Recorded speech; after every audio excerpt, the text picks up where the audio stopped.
Hi guys, how you doing? Well, it's finally finished. Here we are with the Raven Guard Storm Eagle, named the Delahaye, named after one of my Facebook subscribers who won a competition. And I've got to say, it's finally finished and I can put this to bed now. It's been a while since you've seen it because I varnished it and it crystallised white all around here, so I've had to respray it, repaint it and do all sorts of stuff to it. It's never going to be the same, but it will do, and I'm very happy with it. So, what have we done? Well, we've been using the Minotaur, which is going to pop up around about there, which is the Raven Black, which is a beautiful, beautiful colour. And if you're watching this, Ken, I'm almost out of it. I'm going to have to get some more. It's beautiful, absolutely gorgeous. I've also used AK Interactive's engine oil, and I've used their grease as well for the pistons, and just to bring out bits and pieces here and there. So anywhere where there's pistons that move or things that move, I've given them a bit of engine oil on there, a bit of lubricant, just to help it on its way. We've also used Minotaur's beautiful Nebula Red, which is another one of my favourite colours as well, for the pilot in the inside. And we've used Vallejo's brass and plate silver game range, which is still one of my favourite metallics that I can use on models. It's just beautiful. And for the chipping, we used a base coat of bolt gun metal, I don't know what it's called now, and then we've airbrushed it, which is quite nice, with a wash which was 50%, I think it's called Agrax Earthshade, and the good old Null oil, 50-50, mixed into a pot, shaken, put into your airbrush and then sprayed. But you could paint it on, but just make sure that you don't get any welling here and there where it all gathers and pulls together.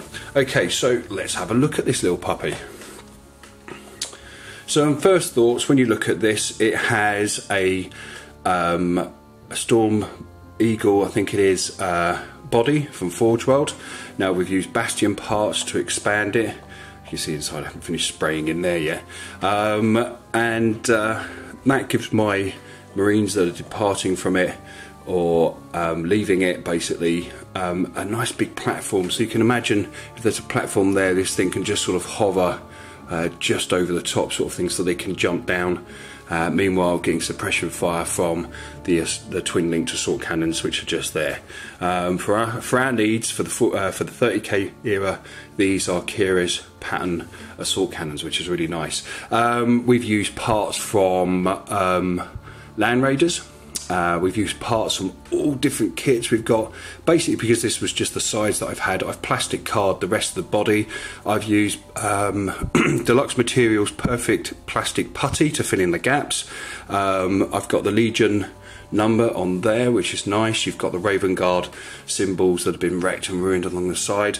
Originally it had skulls that went along, but because this all got turned white and crystallised through the varnish, I've had to redo it, so they go down the side now.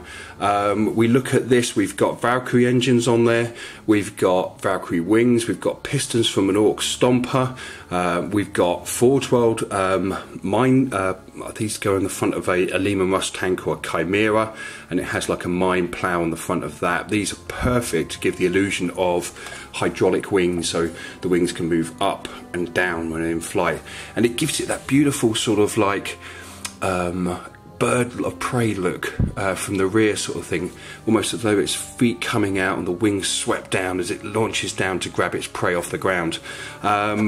We've got tons of warning stripes all over the place, in the places and the areas that matter, so where the engines are, thrusters. We've used the landing gear slightly different to how it should be. This whole section should be reversed because this is the interior, we're using this as the exterior, and we just needed to give that extra bit of length on the legs, which has come out quite nicely.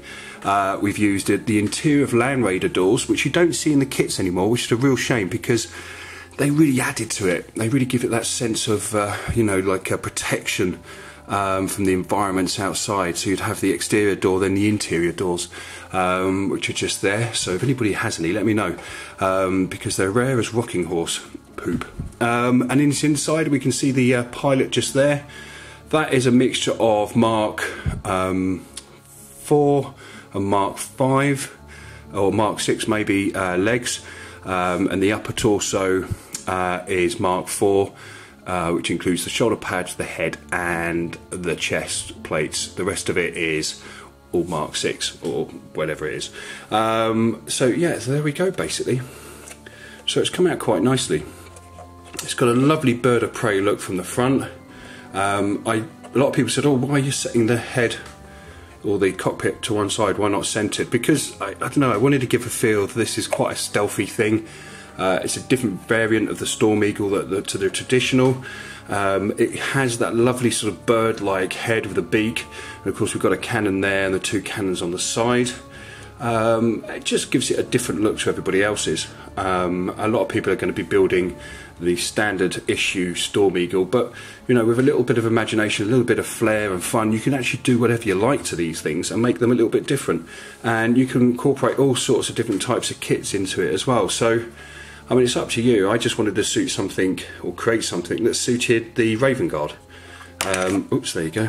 So it's magnetised, it just pops off whatever you want, which is pretty cool. So that's me ranted for about 6.5 minutes. I think I'll stop now.